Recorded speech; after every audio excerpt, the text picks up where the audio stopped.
Started. My name is Carol. I am a volunteer here with SCORE, and today's presentation is brought to you by the SCORE Utah chapter. And if you saw earlier, we do have our chapter chair online, and she'll say a few words at the end and welcome you in. So how we're going to work this is please use the chat for networking. Put in your name of your business and your location, and feel free to network with one another in that chat. If you have questions as we go through the presentation, please use the Q&A. Just type in your question, and we will hold those until the end of the presentation. So please stick around so that you can get the answers to those. But we will be capturing those in the Q&A to be able to ask David at the end. So with that, we'll get started. A little bit about SCORE. We are a nonprofit across the country. We have approximately 10,000 volunteers. We're all business mentors. We've either owned a business or managed a business, and we volunteer our time to give back to our communities. Most of us like working in our local communities and with our Main Street businesses. We're here to make each community across the country a little bit stronger. So with that, we have the SCORE Utah chapter is actually virtual. We were based out of the greater Salt Lake City area. We have gone virtual since the pandemic, but we have representation across northern Utah as well as southern Utah and in the middle. And we're having, if any of you are near St. George, we're having a big speed networking event in St. George on October 24th or 5th. Gail will tell you a little bit about that as we close out this presentation. So with that, let's get started. David Gilman, welcome. Thank you, Carol. Go ahead and share my screen.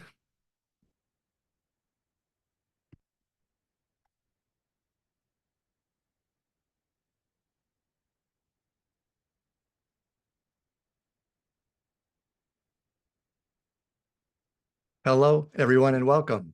Thank you for attending, and thanks again, Carol. I'm really excited to present the 5 elements to radical brand recognition, and we're going to be taking a visual approach today. So today, you're going to learn how to open the eyes of your target audience, and my goal is to teach you how to use each of the 5 elements so you can really stand out in a crowded marketplace and make a connection with your target audience. So let's get started. Now, as a heads up, if you don't apply the 5 elements, you may find that your company is incognito. Well, we've heard the word incognito, but what does it mean? It actually means with one's identity concealed.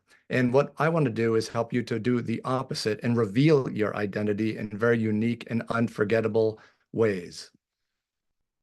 So to expand upon this idea is when a company or organization can lack a persona, I call it a faceless entity. Many of the marketing efforts aren't engaging. They tend to be overlooked. There tends to be a lack of consistency across all of its marketing efforts, which leads to confusion. And many times there's no differentiation. And I often say that companies are drowning in a sea of similarity. So let's learn what we can do about this. What we want to go over today is to actually help you develop a brand persona and give a face to your organization. We also want to help you to make your marketing efforts engaging so you can be seen. We want to help you achieve consistency in your branding and promote clarity. And of course, we want you to differentiate yourself and stand out. So let's go ahead and explore the 5 elements. Starting out, in the first one on the list is color. And I chose number 1, color, for a reason. They say that color is more important than any factor in increasing brand recognition and making your brand memorable. In fact, studies show that color boosts brand recognition up to 80%. This is a statistic that was released by Jill Morton, an actual color professor, and included in her book, Why Color Matters. So here you'll read Successful companies choose a single dominant color, one that best conveys the unique association with their company, and use it everywhere. Notice I highlighted single dominant color and everywhere. Colors also have the ability to trigger an instant emotional response. As you can see a few here. Now we're going to go ahead and explore 6 common colors and the attributes we associate with each of them. Many times people refer this to as color psychology. So starting out, we have red, and we associate energy, passion, and excitement with red. This is because it's actually known to increase the respiration rate, increase our heartbeat simply by looking at it. And this is often because it's associated with fire and blood. If you want to show these attributes amongst your company, consider using red.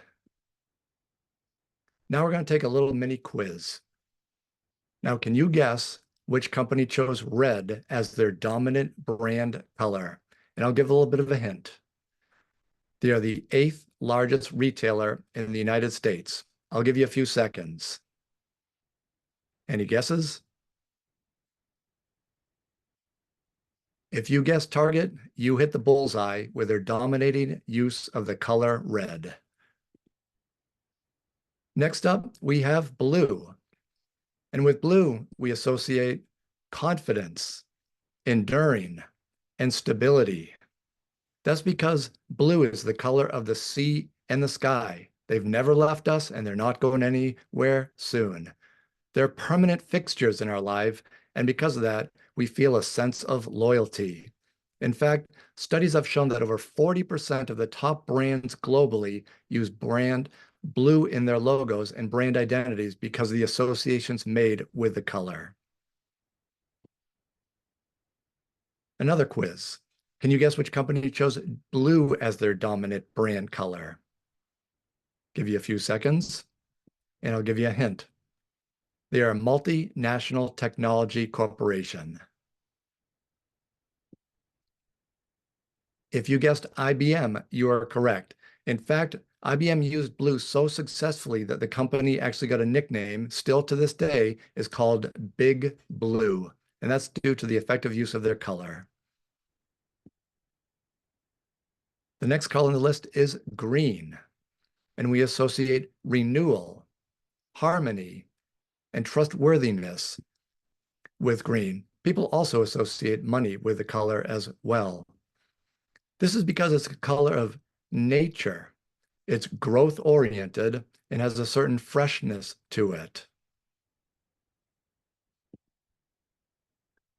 Now, can you guess which company chose green as their dominant brand color? And the hint is tax season.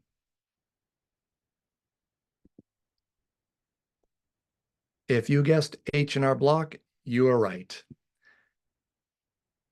I believe they did an amazing job with the color green. In fact, Carl Ploger, the co-founder of H&R Block, said that they wanted a new color and a refreshed look that demonstrated the changes that H&R Block was making as a company. If anyone remembers long enough, before they had their green logo, it was all black. And now by putting green in their logo and using it across all aspects of their marketing, it has a nice, fresh, new look to it. Moving on is now yellow. And the associations we make with yellow are cheerfulness, warmth, and happiness. This is because it's the color of the sun. Sunflowers, however, it's also used as caution or caution tape. And the reason for that is it's the most visible color from a distance. So if you want to show cheerfulness, warmth, or happiness, consider using yellow as your dominant color, but also realize it can also tend to associate with caution. Now, can you guess which company chose yellow as their dominant brand color? And the hint is that they're a transport and energy company. If you thought of Shell, you are correct. Moving on, we now have orange, and we associate determination, stimulation, enthusiasm with the color orange. This is also because it's got vital warmth to it. It is also known to stimulate the appetite simply by looking at it. However, as a word of caution, orange tends to have a look of playfulness to it if you use too vibrant and too bright of an orange. So you have to use cautious if you want to use it for that aspect of it, or consider at least toning it down. Once again, we have another quiz. Can you guess which company chose orange as their dominant brand color?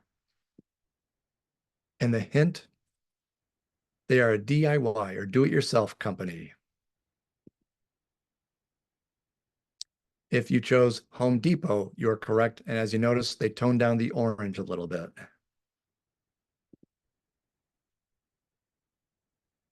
And the next one on the list, and a rare one, is purple.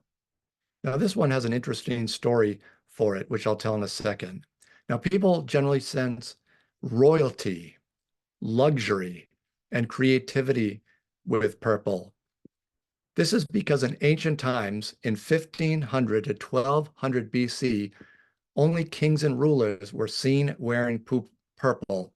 It's kind of a sad tale, but this was because 10,000 snails were needed for simply one drop of purple dye. So only the wealthiest people in the country could afford it. Still to this day, and after all these years, we still associate royalty with purple. Now, can you guess which company chose purple as their dominant brand color? And the hint is they are purchased at every major holiday in the United States. Give you a few seconds. If you guess Hallmark because of their cards, you are correct. They use purple all across their marketing, on their website, in their logo, everywhere. And did you notice the crown in their logo? Once again, royalty. We're going to do a quick color review to go over what we've gone over. So remember, successful companies choose a single dominant color. Color boosts brand recognition up to 80%, and colors trigger emotional responses. We're now moving on to the second element, which are fonts. And this is the one that is often the most misused and abused. And we're going to show what you can do to correct that. Now, before we get serious, here's a joke. Two fonts walk into a bar, and the bartender says, "We don't serve your type." Well, in case you didn't know, fonts are also known as type. Okay, time to get serious. As I had mentioned earlier, one of the mistakes companies make when creating marketing materials is to simply randomly choose a font simply because they like it and then choose a different font the next day. Have any of you done that? Using the same font in all aspects of its marketing consistently and repeatedly will help your company stand out and get recognized. Once again, successful companies select a single dominant font, one that best reflects the organization's tone, and they use it everywhere. Now, before we kind of get into the main categories, did you know that there are over 20,000 fonts, and each one has its own personality and expresses its own unique attributes? Fortunately, out of all these fonts, they fall into four main categories, which most of us are already familiar with, which include serif, sans serif, script, and decorative, and we'll briefly go over each one.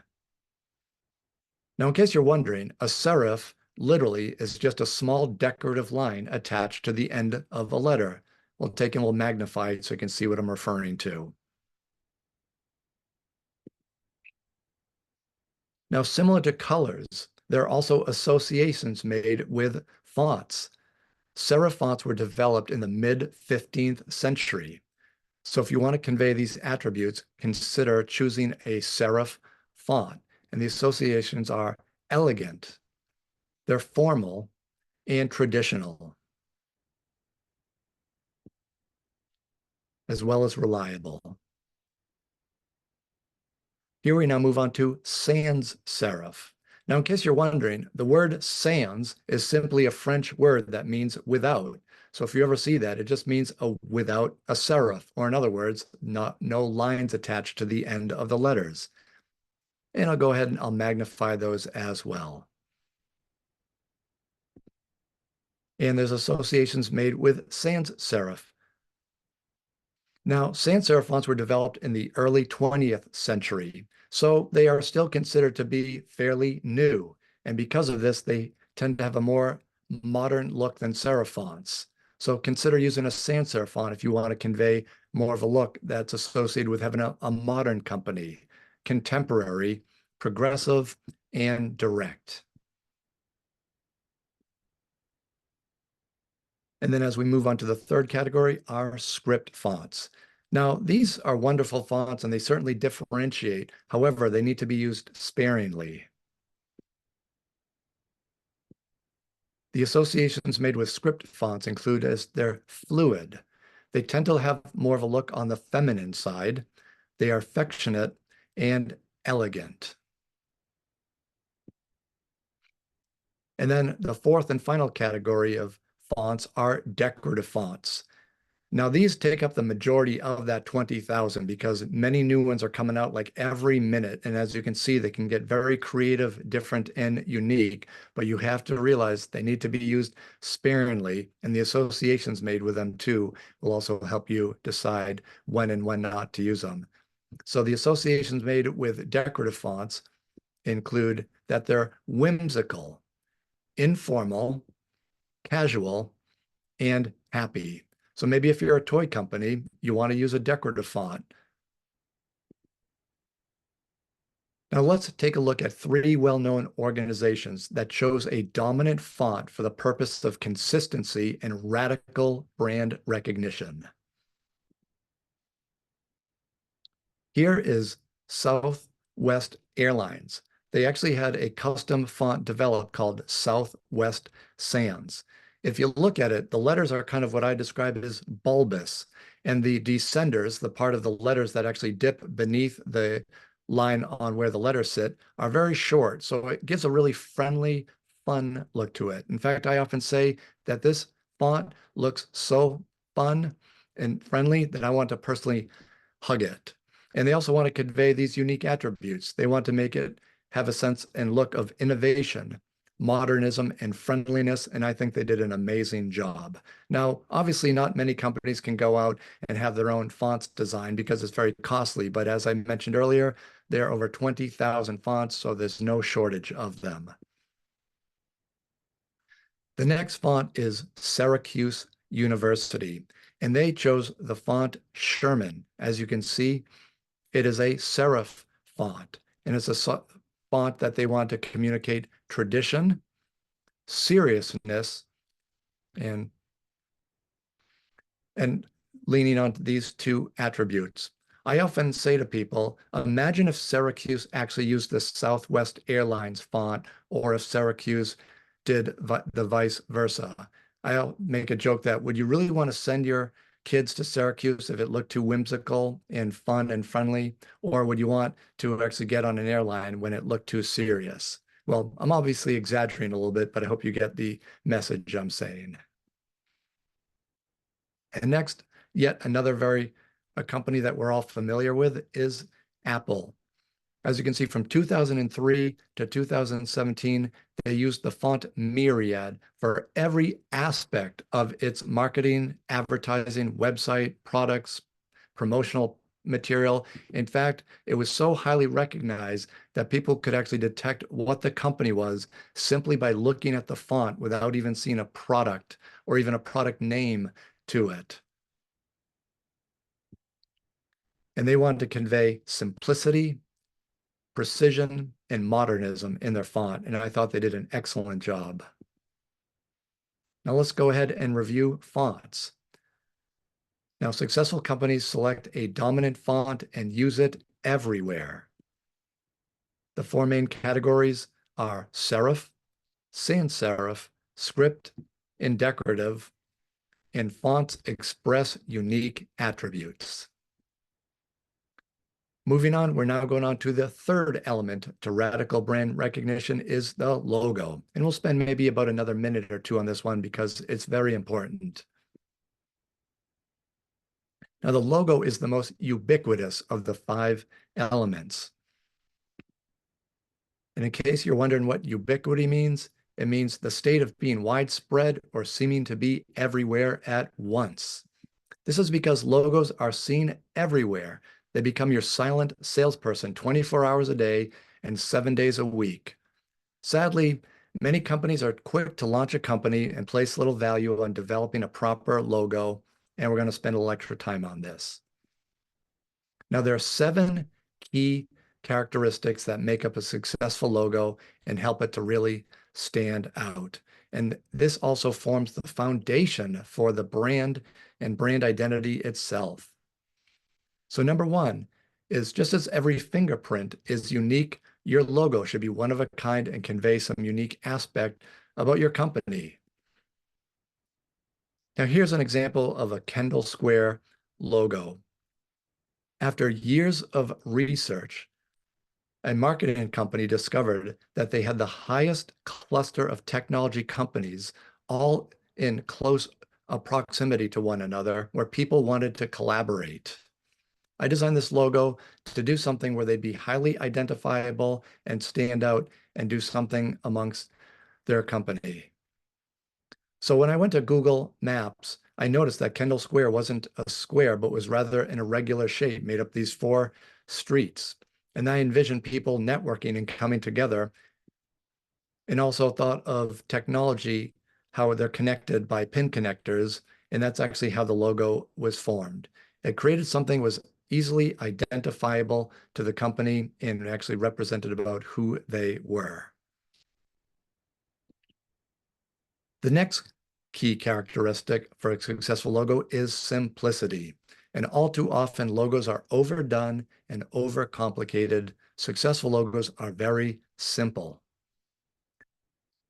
Here's another example of a logo I designed.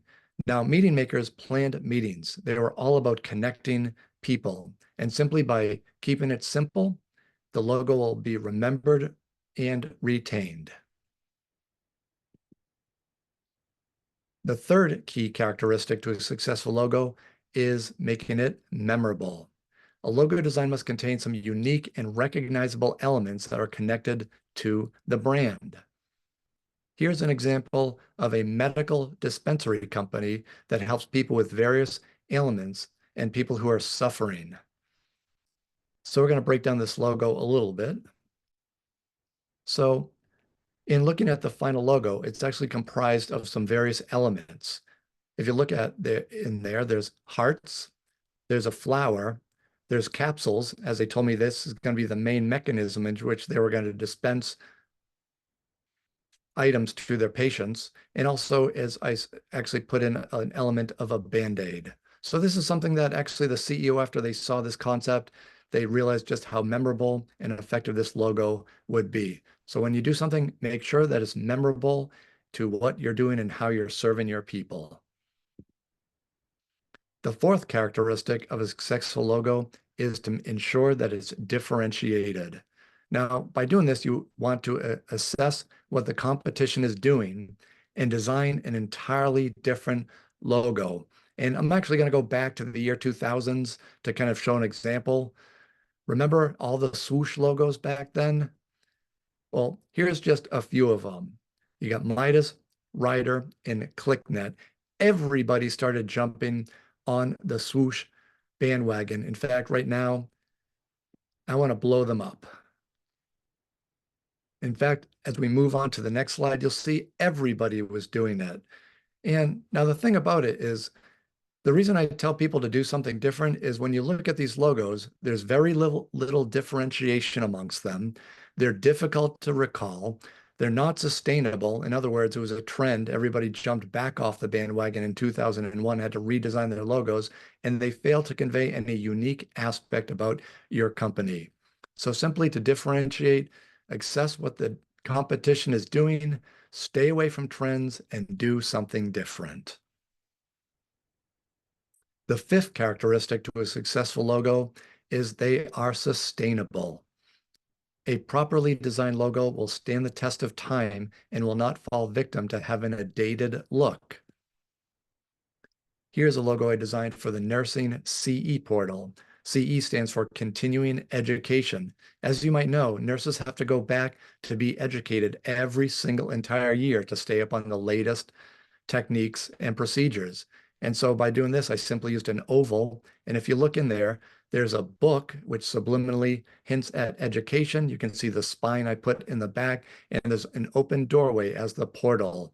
This actually I designed about 23 years ago, and in my opinion, it still looks relevant. And that's because I chose some very simple elements that help it to stand the test of time. The sixth key characteristic to a successful logo is that they are emotional or engaging. They are able to evoke feelings and thoughts in the mind of the prospective client. Now, here's an example. Courtney was a career recruiter, and she loved placing people in the right career and making the right connections. Now, in looking at the logo, can you see anything special about it? Well, I'll give it away in a moment. I subliminally put 3 hearts in there, which represents Courtney's love and passion for connecting people. And if you can't see, I'll actually bring them out in yellow in a moment. If you look now, I've actually just turned it from the white into yellow, so it's just more obvious, but this is not how the logo looks. And again, it's something that makes it emotional and engaging. And I was inspired by the FedEx logo to come up with this logo, and I'll be revealing that in just a moment. Now, in case you're not familiar with the FedEx logo, it has been spoken about, at least in the creative circle, as one of the most talked about logos in the world. Well, that might be just in the US or at least maybe just among us designers. But if you look between the capital letter E and the lowercase x, there is a right-facing arrow, and that was not by accident. It was part of design to represent their mission. Again, this is known as the white space. And once again, I will highlight that in yellow. And this, once again, is an example of once you see it, you'll never not see it. So maybe if you're driving down the road and you see a FedEx truck, you'll be looking for that white arrow, but just make sure you're paying attention to the road if you're driving. And the seventh and final key characteristic to a successful logo is the logo must be flexible. A logo must be adaptable so it can accommodate any place or size. And this is the one key characteristic where the most mistakes are made, and they can be very costly. You need to ensure that the logo can show up in print, on the web, and in multimedia. And note that print means even promotional products. Now, here's an example of the Kendall Square logo. As you can see, many people don't realize that the logo has to be able to be shown both on a light and a dark background. And if you don't take that in consideration right in the beginning, you will get in trouble. In fact, one year I was designing a banner, and there's about 12 logos that I was placing on the bottom. Each company had spent $5,000 to be a sponsor at this very large world international convention. And when I was accepting the logo, I only received a dark logo, which are going to be placed on a dark blue background, and the logo completely blended in the background. I asked the CEO if they had another alternative light version for the logo, and they said, no, that's all that they had. So that was a very costly mistake in which they weren't recognized. So be sure to know that it's going to live on both a dark and light background. You also have to make sure that it works in both the minute and the massive. Many times people will give away promotional pens and the logos just will not scale. And obviously you got to make sure that it scales if you ever be placed on a billboard as well. Now let's do a quick logo review. Logos are the most ubiquitous brand element of any company. There are 7 key characteristics that make up a successful logo. And when designed correctly, logos will be recognized and remembered. Moving on, we are now on to the fourth element to radical brand recognition, and that is images. Now, images have the ability to trigger a much wider emotional response than color. Now, successful companies choose a single theme of related images, ones that attract the audience, are recognizable, and allow its target audience to see themselves in the image. Are you recognizing a pattern?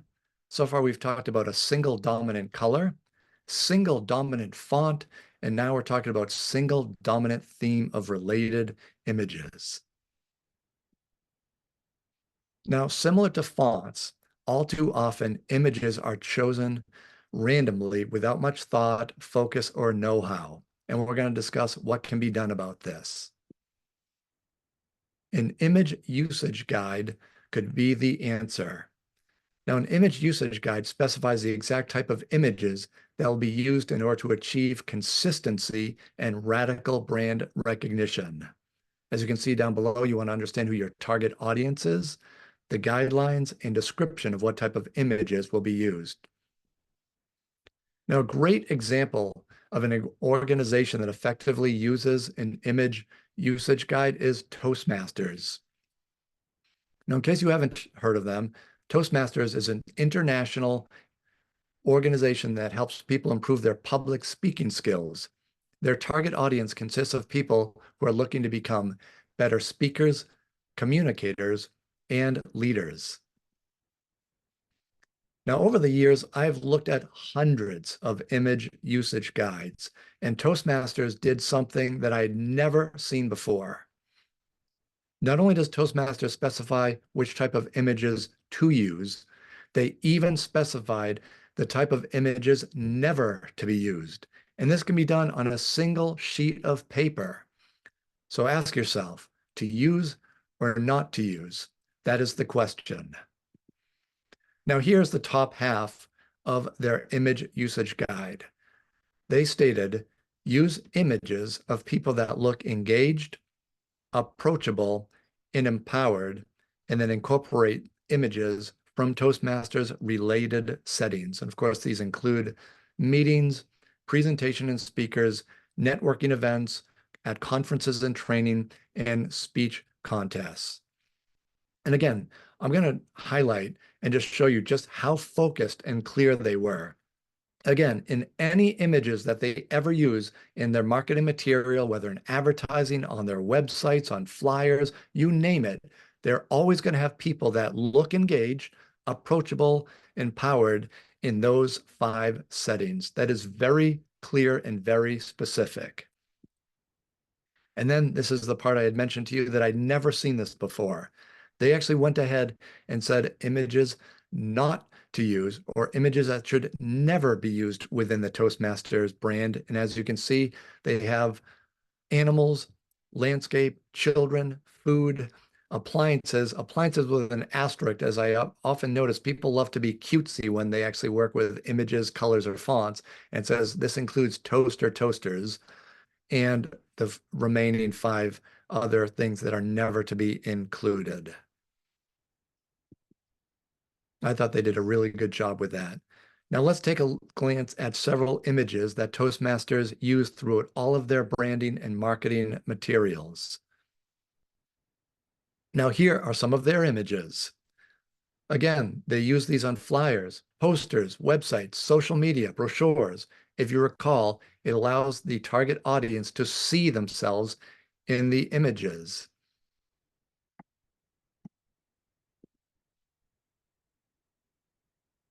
And now here, there are people in these images. They have a specific look, and they are all in the Toastmasters related settings. And now here are people in a networking related setting. And again, if you look at the images, you'll see there's no animals, there's no food, and there's no cartoons. Now, did you notice the consistency and how all of the images conform to their image usage guide? In my opinion, that's radical. Now, you might be wondering, how do you acquire images? There are two ways to do that. You can actually hire a photographer, or you can use what's known as stock photography. And your budget really will determine where you go from here. Now, there are many stock photography websites out there, and they have literally hundreds of thousands, if not millions of images, and they can sell anywhere from around $7, sometimes a few dollars, and sometimes a lot more. You just have to realize what your budget is. And now these are three ones that I use commonly. There's Shutterstock Images, 123RF, and Getty Images. You simply just put in a key phrase in the search bar, and you can look at what you're looking for. For example, you can just type in life coaching or success or innovation, whatever your company is or whatever you want to convey, you can type in images and it'll find those. One key thing you have to notice though is these are very popularly used websites. And if your competition is searching for the same words or usage, you might be using the same image. I see it all the time. So that is the drawback. You save a lot of money not having to hire a photographer, but you can find some really unique and amazing images going this route. Now we're going to take another quiz. Now, in a moment, I'm going to show an image, and I want to see if you can guess which company is being represented by the following photo. I'm going to show it rather quickly. Now, just want you to think to yourself what you might have thought, which was the company that was being represented there. Now, over the years, some say Adidas because they recognize the black stripes on the shorts. However, Adidas has 3 stripes, and on the shorts was only 2, so it was not Adidas. Some say Reebok due to the sneakers, but in fact, it wasn't the exact logo, but looked kind of similar. But in my own experience, 8 out of 10 people typically say Nike.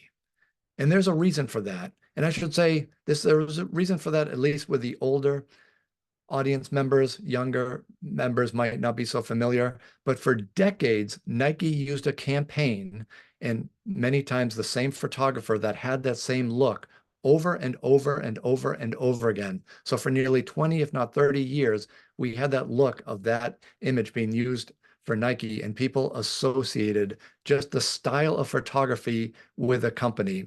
In other words, they looked beyond the photo and saw a company. And in my opinion, that's radical recognition.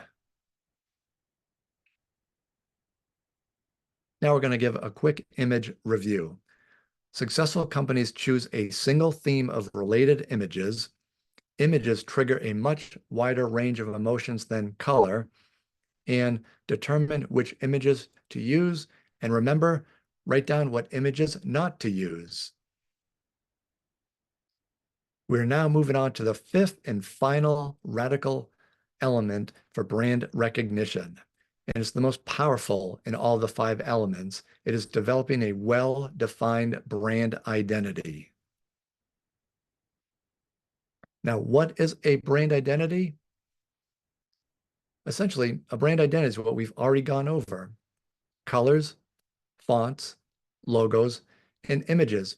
You essentially can think of it like a recipe, and when you combine all these things, they come together to form an identity. As the name implies, it's how your company's brand can be identified in the marketplace.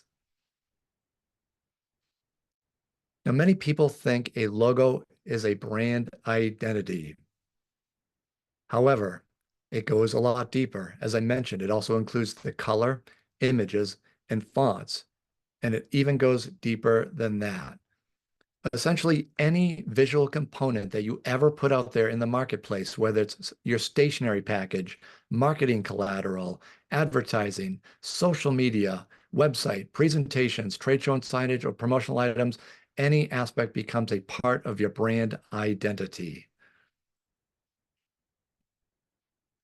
Now, successful companies create a document or a booklet that specifies the usage of your colors, fonts, logo, and images. This is known as a brand identity standards guide. Some people also refer to a brand style guide. It is typically handed out to all of employees, vendors, or anybody that wants to be on the same page.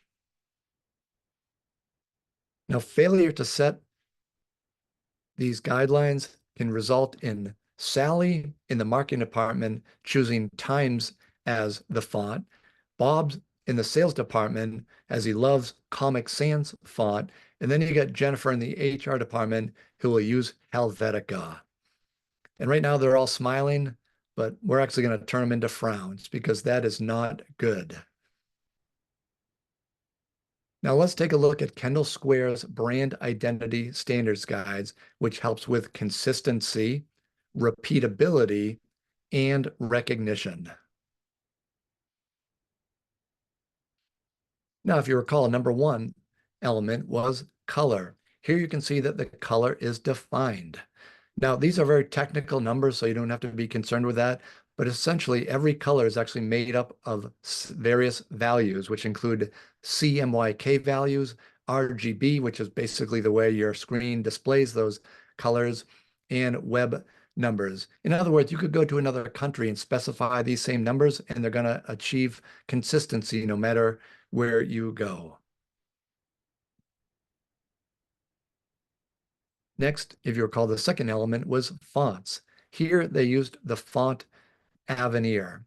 Now, when I was researching fonts for this, I was thinking about using Futura because their tagline was the future lives here, but it actually was starting to look tired, old, and outdated and overused. So I stumbled across Avenir and thought that it looked nice. When I actually went to Wikipedia, I discovered that Avenir literally means future in French. When I presented this to the board of directors and they saw the font, they absolutely fell in love with it. Now, don't be intimidated by just choosing one font. As you can see here, there's 12 variations and different weights of the Avenir font. And remember, they're going to achieve consistency just by using Avenir because it's going to be used just to this organization. Next, if you recall, we talked about the logo as the third element. And here's showing what their logo looks like in color, in an all black version, and then in reversed in white in an all white version. And those are their standards for the logo and how it should look. Now here we move on to the fourth element, which was images.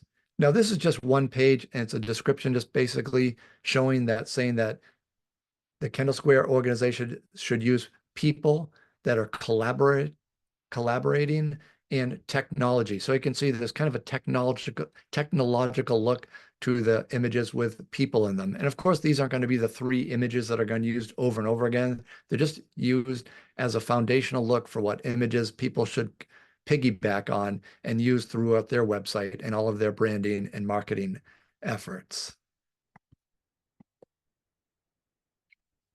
Now, because Kendall Square defined and followed a brand identity standards guide, consistency and recognition was achieved. Actually, radical recognition was achieved. Now, we're going to summarize the brand identity element, which is a brand identity is the most powerful element for radical recognition. A style guide ensures consistency, repeatability, and recognition, and a brand identity is not just a logo. Now we're going to take the cognometer and see how your company or the company that you work for measures up. So we have a few questions. I want to ask, did you or somebody at your company choose a dominant color to convey a message or emotion you want to communicate? Number two, which were fonts, did you choose a dominant font that conveys the right personality, or do you randomly choose fonts? Number three, if you recall, were logos. Are you proud of your organization's logo? Does it tell a story? Does it work in all instances? Number four, have you defined a theme of related images? Do they convey a specific mood, attribute, or emotion? And the fifth and final brand identity, Do you have a standards manual? Do your marketing materials look like they belong to the same company? Now think about this for a moment. We're going to reveal your score. Now, if you said no to all or most of the questions, your company is probably overlooked in the marketplace, or as I say, asleep. If you answered maybe half and half, you're slightly alert and being seen in the marketplace. And if you answered yes to all of them, congratulations. I see that you're awake and fully seen in the marketplace.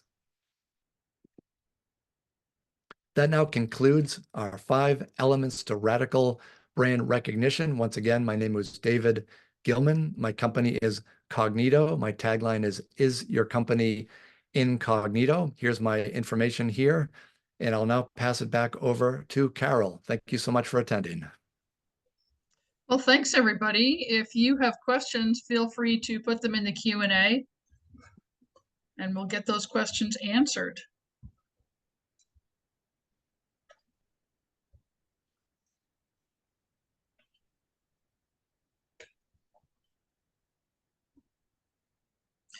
Gail, do you want to say a few words while we're waiting? Sure, Angelina Carol. and Matthew both said that they liked the presentation. Didn't see contact info. Somebody said, David, could you reshare? Hold on a second, Gail. David, could you reshare your contact page, please? Absolutely.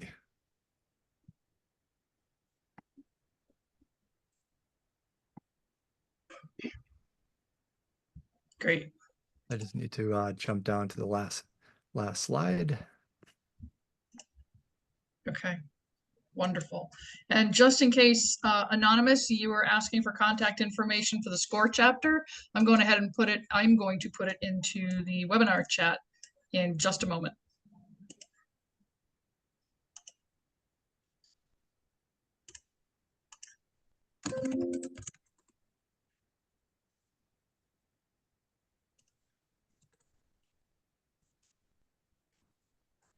Gail, you want to go ahead? Yes. Hello, everyone. I want to thank you for joining us today as we looked at the 5 elements for radical brand recognition. It was a great presentation, David. Thank you. Thank you. So I'm here today to share with you an exciting opportunity, and that is our speed networking event on October 24th. This will be held at the Atwood Innovation Plaza in St. George. Our event is designed to bring together entrepreneurs, small business owners, and community leaders from across Southern Arizona. And this will be a perfect opportunity for you to expand your network, find new partners, and share your expertise. On another note, some of you may not be familiar with SCORE Utah, and I just wanted to let you know that it was a nonprofit organization dedicated to helping small businesses succeed. We provide confidential mentoring services, workshops, and educational resources to help entrepreneurs at every stage of their journey, of their business journey. And so with this mentoring, speaking of mentoring, I'm here to tell you why you should consider volunteering for SCORE Utah. If you have experience in business and a passion for helping others, this is the place for you. We connect you with like-minded professionals, and you're able to grow your own skills. As Carol said, she posted the link to our website on where you could join SCORE Utah. Thank you, and I hope to see many of you at the October 24th event. One quick question from Nina Wolf. She asked, how can I find different fonts other than Microsoft? So that actually over the last couple of years is quite a challenge. I used to actually have a large collection of fonts because I use the Adobe Creative Suite. And I'm not too familiar when people are using Microsoft, but Adobe is now trying to corner the market to have them use all their fonts through the Adobe website into the software that I use. I don't know if Microsoft is doing the same thing. In other words, we're now being kind of limited on having to get subscription-based subscriptions for fonts that can be used within the software. So if that isn't the case, you can actually just go to Google and search for fonts, and there are font places all over the place. In fact, I commonly use a website called myfonts.com, and they actually will categorize the fonts by serif, sans serif, decorative, script, as well as probably about 64 other very unique, really subgenres of fonts. And then there's other websites that are very similar to that. But again, I don't want to give you false hopes if Microsoft is cornering the market like Adobe and not allowing us to freely use fonts. It has been a source of discontentment amongst all of us. But if not, just go to Google, find some fonts. They tend to cost anywhere from free all the way up to about $150 and everything in between. But you'll find literally tens of thousands of them out there. I can't imagine, David, that Microsoft would try to squeeze out competition. Yeah, right. All righty, any other questions? We can give you back 6 minutes of your day if nobody has any further questions. The contact information for the SCORE chapter and the contact information for David as well is in the chat. Well, since there doesn't seem to be any further questions, thank you everybody for hanging in here to get these questions answered. If you'd like to sign up for mentoring, of course, one of our SCORE workshops, feel free to do so. And of course, contact David if you have further need of his services. With that, I'm going to sign off. Thank you all for being here. Thank you, David. Thank you, Gail. Thank you for the participants. Thank you, Carol. Thank you, Gail. Thanks everyone for attending. Thank you.